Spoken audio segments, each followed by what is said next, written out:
Begin chapter. Sheila has been in the hospital for 3 days, and the doctors have given the green light to operate. Sheila was allowed to have me with her during the preparation of the surgery. She was wheeled into the prepping room, and the curtain was drawn. A rather tall man entered through the curtain and introduced himself as our anesthesiologist. He then started to talk about a surgery that sounded like a much longer surgery than that of which we had been informed. He started to ask about her breathing exercises. Something wasn't adding up. Dana. In 1996, Sheila and I found out that we were expecting our third child. As expectant parents, we maintained the doctor's visits during the pregnancy. One such visit, the gynecologist suggested that we consider an amniocentesis. We asked the doctor as to what benefit we would have taking the test. He stated, "If your child has neurofibromatosis, then you can consider termination." My wife, with as much composure as she could muster, informed the doctor in no uncertain terms that whether or not our child had any abnormalities, termination was not an option. He then informed us that an amniocentesis was then unnecessary and attempted to change the subject in due haste. Our daughter, Dana, was born beautiful and bald, full of smile and energy, and with a noticeably bowed leg. At first, the pediatrician thought the bowed-looking leg was due to how she was situated in the womb.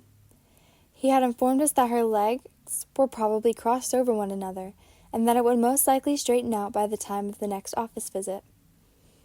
On the next checkup, he agreed that something was indeed not normal with the leg. We were sent to an imaging center for x-rays, and he referred us to a pediatric orthopedist. Dr. Jeffrey Warman. Dr. Warman had an abundance of experience with NF patients. He knew the probable cause of the bowed leg and informed us that was likely an anterior lateral bow of one or more of the bones in her lower leg. He took more x-rays and informed us that Dana would likely be wearing a brace into her adulthood. He warned us that the fibula was so weak that it would break. It was a certainty. The fibula was destined to break. As I recall, initial x-rays showed it as a sliver-thin bone with about a 45-degree bend in it. His concern was more directed towards the tibia. He indicated that a brace was needed to provide support for the tibia in order to keep it from breaking. We were sent to an orthotics specialist to cast her leg and to build a brace for her. By the time she was 6 weeks old, she was wearing her first brace. How surprised I was to find out that this little brace carried the same price tag as my parents' first new car, $2,400. I remember the folks stating that they had never paid so much for a car, but they simply wanted to splurge. Well, the brace was not purchased as a desire to splurge, but as a desire to keep our daughter's leg safe. This was the first of many braces that our child would acquire.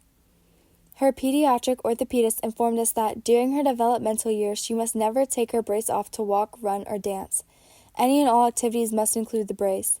The only acceptable exceptions for not wearing the brace would be when Dana was swimming or showering. We religiously abided by that rule. Dana was an active child, and nothing seemed to slow her. Our hearts leaped into our throats when we would see Dana jump from the sofa to the love seat. The other girls informed us that is something she would do every time we weren't looking. Thankfully, she had done so with her brace on her leg. The brace became very much a part of her, and she had grown comfortable with having it as a part of her daily attire. During the summertime, she would get suntans on 3 limbs, but the brace would remain lily white. During the first few years, we would have to replace the brace 2 to 3 times a year, but then as her growth spurt slowed, we were only replacing the brace every year. We have a storage container of old braces in the garage, and we have some hanging by hooks along the garage wall, as the storage container could not hold them all.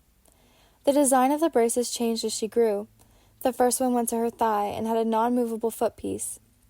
As she started walking, the foot piece became hinged for movement, and as she grew older, the brace finally required only the bottom of the knee so she could bend her leg.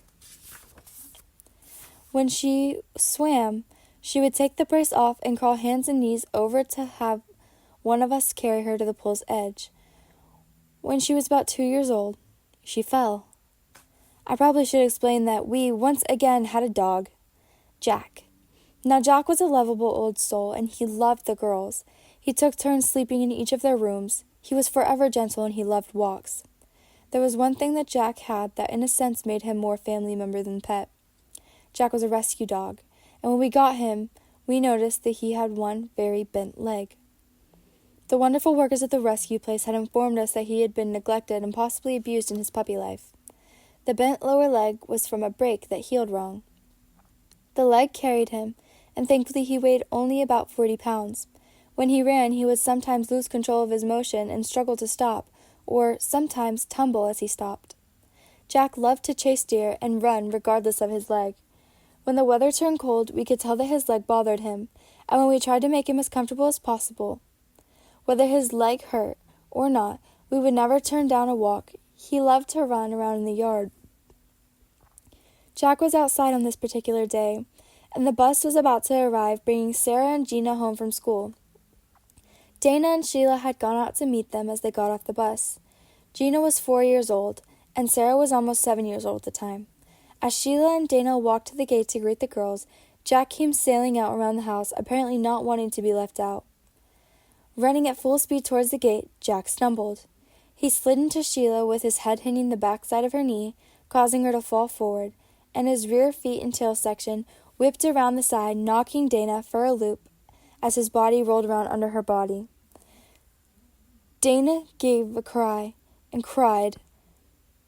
We wanted to comfort her as best as we could and gave her some children's aspirin.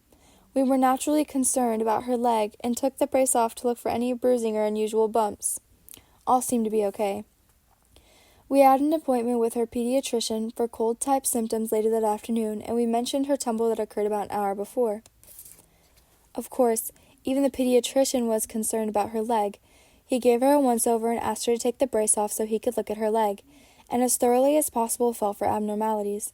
He took X-rays of the leg, which showed nothing out of the ordinary. After checking her out, he wrote a prescription for allergy medication, as the runny nose and sneezing was a result of high pollen count that the Texas Hill Country was famous for. The doctor asked us to keep a special eye on the leg, just in case a bump or a delayed bruise would form and send us on our way. Everything seemed to be fine. Dana was not amused and still sniffling.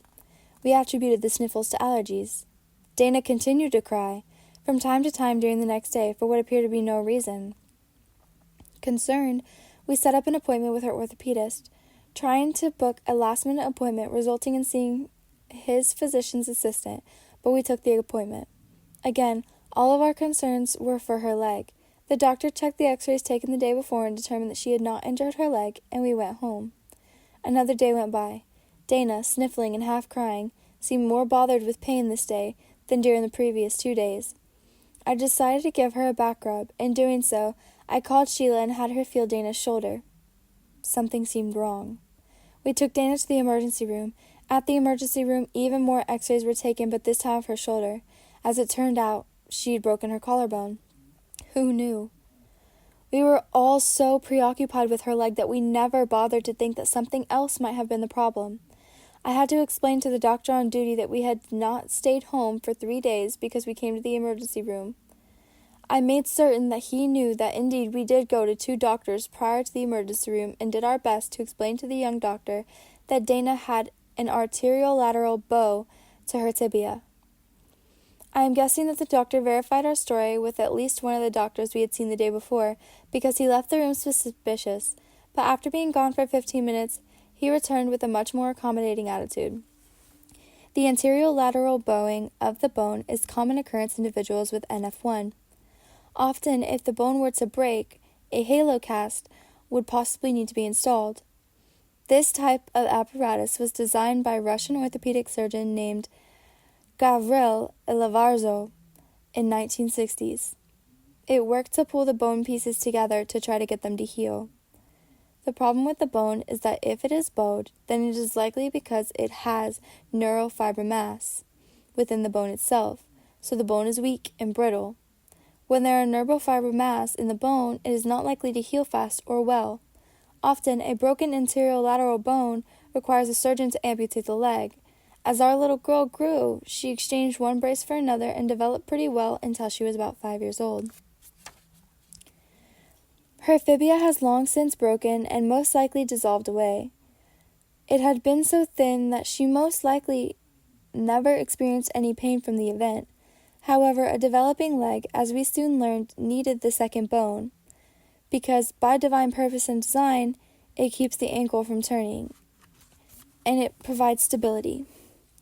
Dana's foot was starting to twist, putting more stress on her tibia and her broken bones. Our doctor was concerned. If the degree of the bend of the ankle and the tibia increased, the additional force would cause a break. The bone had not yet developed and contained NF cells, weakening it still. Dr. Jeffrey Warman, Dana's orthopedist, informed us that, with our permission,